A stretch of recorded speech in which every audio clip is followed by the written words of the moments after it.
Juan Lloret.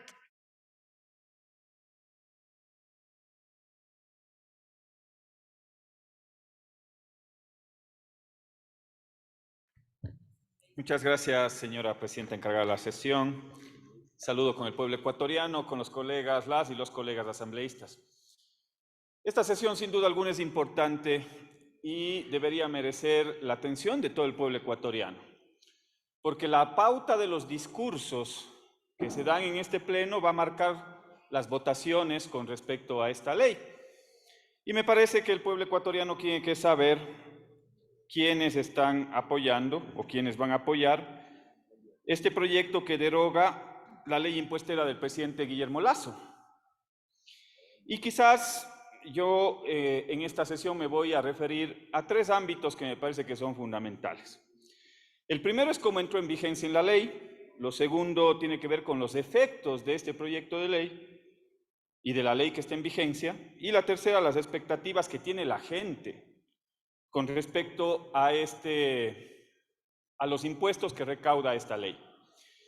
Y para eso voy a empezar, señora presidenta encargada de la sesión, planteándoles las reacciones o las reflexiones con respecto a cómo entró en vigencia esta ley.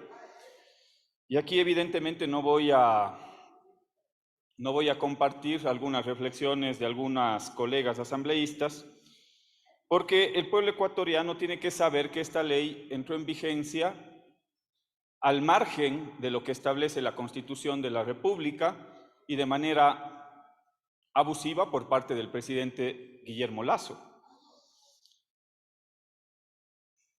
Este proyecto o esta ley, cuando entró en vigencia, se planteaba una moción por parte del asambleísta Torres del Partido Social Cristiano que daba cuenta de la posibilidad de negar este proyecto de ley. Y precisamente obtuvo todos los votos, o obtuvo los votos necesarios para poder negar. Y luego se pidió una reconsideración y también, digamos, fue negada esa reconsideración cerrando esa votación. Por lo tanto, esta ley, que mal llamada es una ley para el desarrollo económico y sostenibilidad fiscal, entró en vigencia gracias a un informe de la Secretaría de la Asamblea Nacional que omitió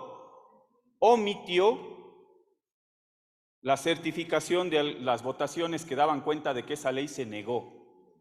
Y por lo tanto, nosotros hemos planteado dos acciones. La bancada de la Revolución Ciudadana, y este es un mensaje para el pueblo ecuatoriano, la bancada de la Revolución Ciudadana ha planteado dos acciones. Una en el ámbito legislativo, que es derogar la ley impuestera del presidente Lasso, y la otra que es en el orden constitucional, demandar la inconstitucionalidad por la forma como entró en vigencia. Dos acciones sintonizadas con las necesidades del pueblo ecuatoriano que siente en este momento cómo le han metido la mano en el bolsillo, Y precisamente yo me voy a referir a una intervención de una colega asambleísta que dice que es demagógico lo que estamos planteando aquí. Si hubiese sido demagógico, entonces ¿cómo lo calificaron en el Consejo de Administración Legislativa?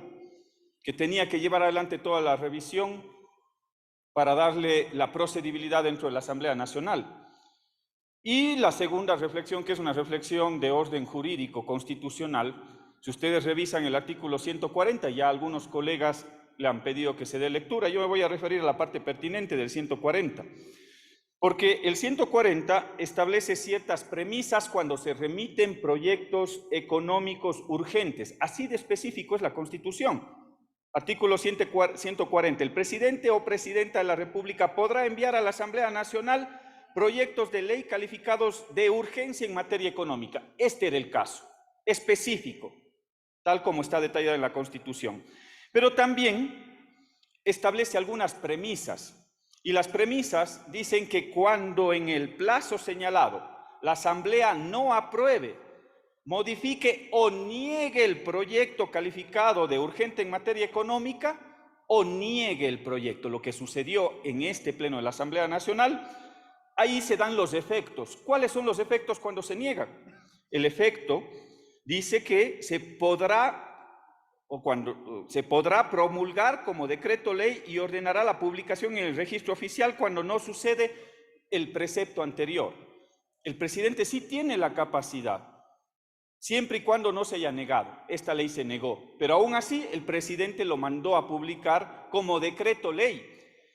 Y más allá de ese efecto, existe una salvedad posterior en el mismo artículo, que dice lo siguiente: la Asamblea Nacional, colega asambleísta de Pachacuti, la Asamblea Nacional podrá en cualquier tiempo, ojo, pueblo ecuatoriano, en cualquier tiempo, modificarla o derogarla con sujeción al trámite ordinario establecido en la Constitución.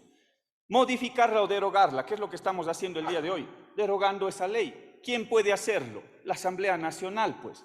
Entonces, no me vengan con las excusas de aquellos asambleístas o oficialistas camuflados dentro de una organización política que defienden no los intereses de las grandes mayorías, sino defienden los intereses del gobierno.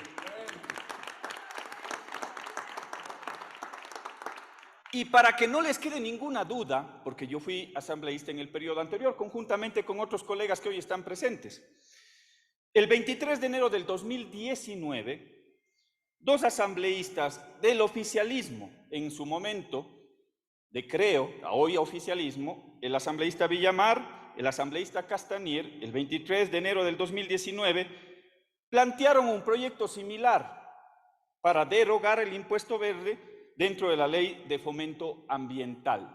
Adivinen qué artículo invocaron. El 140 de la Constitución que les acabo de dar lectura. ¿Por qué? Porque le daba la capacidad a la Asamblea Nacional de derogar o modificarla en cualquier tiempo.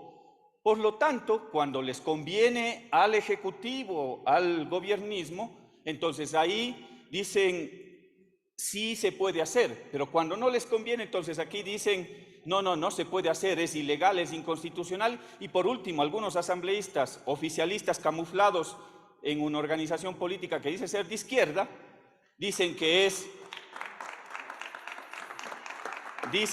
es todavía demagógico. Eso no se puede permitir, no se puede haber ese doble rasero. Y voy a los otros puntos que he señalado, a las otras reflexiones. ¿Cuáles son los efectos de la vigencia de esta ley? A mí me parece que hay que hacer una reflexión acerca del incremento de tributos que le está afectando ¿a quién? A la clase media. Aquellas familias que ganan $2,000 antes de la entrada en vigencia de esta ley pagaban $39.40 del impuesto a la renta, les eliminaron o les modificaron las deducciones de vivienda, de salud, de educación, y ya no pagan $39, ahora pagan $307. ¿A quién le están metiendo la mano en el bolsillo? A la clase media, pues. ¿Saben cuánto es el incremento, pueblo ecuatoriano? El incremento con la ley impuestera del presidente Lasso es del 679%.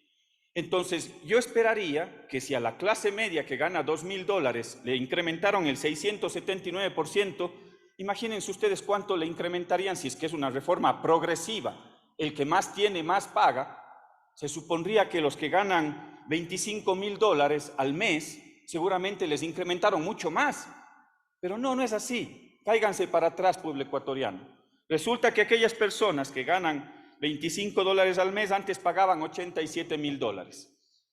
Pero ahora con esta reforma solo se incrementó a $96,000, es decir, solo un 10%. Entonces, ¿dónde está la progresividad de esta ley? Se suponía que el que más gana, más paga. Pero al final del día no es así. Le están metiendo la mano en el bolsillo a la clase media de este país. Por eso estamos impulsando desde la bancada de UNES la derogatoria de esta ley. Pero no solo eso, vamos a los microempresarios. Aquellos microempresarios les plantearon un régimen especial y les volvieron a gravar un impuesto a la venta. Si ustedes revisan las declaraciones del presidente Lasso en campaña, dijo: yo no estoy de acuerdo con que se le ponga un impuesto a la venta, siempre tiene que ser a la renta, a los excedentes fruto del proceso productivo y lo que le queda de utilidad. Pero resulta que no, les engañaron. Y no solo les engañaron a los microempresarios, sino también les incluyeron dentro de ese régimen a los sectores artesanales de este país. Entonces, modificaron la fórmula que llega hasta el 2% de impuesto a la venta y le mintieron y le engañaron al pueblo ecuatoriano. Y al final del día, entonces se convierte también en una metida de mano no solo a la clase media, sino también a la clase trabajadora del país. Y por último, alguien decía, está bien que se contribuya con impuestos. Y aquí yo quiero hacer una reflexión que es de fondo y con esto quizás termino, señora Presidenta. ¿Cuáles son las expectativas que tiene la gente con respecto a los impactos económicos? La gente dice al final del día, bueno, yo hago el sacrificio, pero ¿qué vamos a tener a cambio? Yo hago el sacrificio, pago más impuestos, se supondría que van a generar más fuentes de empleo, pero si ustedes revisan las estadísticas, el presidente Lasso dice que ha generado 350.000 empleos, pero no nos referimos a los empleos que están en Estados Unidos con nuestros migrantes o a los que están en Europa. Los empleos que se debían haber generado es aquí en el Ecuador. Y si ustedes hacen una comparación, en el diciembre del 2019 había 2.012.000 personas aseguradas al Instituto Ecuatoriano de Seguridad Social. Resulta que a mayo del 2021, cuando asume el presidente Lasso, hay 1.802.000 personas afiliadas a la Seguridad Social. Y a marzo del 2022, a 10 meses de gestión, no hay los 350.000 empleos que dice que ha generado. Apenas se han generado 84.000 nuevos empleos con seguridad social. Y si es que vamos al final del día en una comparación entre diciembre del 2019 versus marzo del 2022, al final del día se han reducido 45.000 empleos en el país. Entonces, la reflexión de fondo es, yo hago el sacrificio de pagar más impuestos, ¿pero para qué? Si de por medio tenemos las reservas monetarias, quizás batimos récord.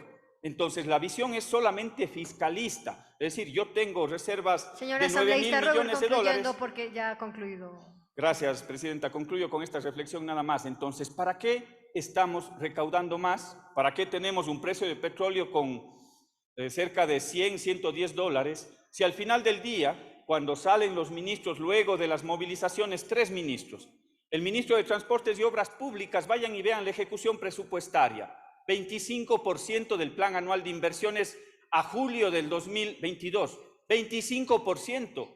Vean la ejecución presupuestaria del Ministerio de Salud Pública, 3% de su plan anual de inversiones. Entonces, ¿para qué quieren más dinero si ni siquiera tienen la capacidad de poder ejecutar?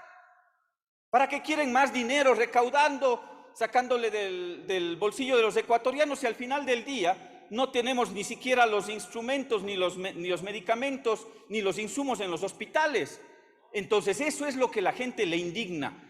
Y por eso, señora Presidenta, y con esto termino, la bancada de la Revolución Ciudadana ha planteado una salida hacia este tema. Y es derogar la ley impuestera del presidente Lasso, que va a contar con el respaldo de la bancada de la Revolución Ciudadana. Muchas gracias. Tiene la palabra el asambleísta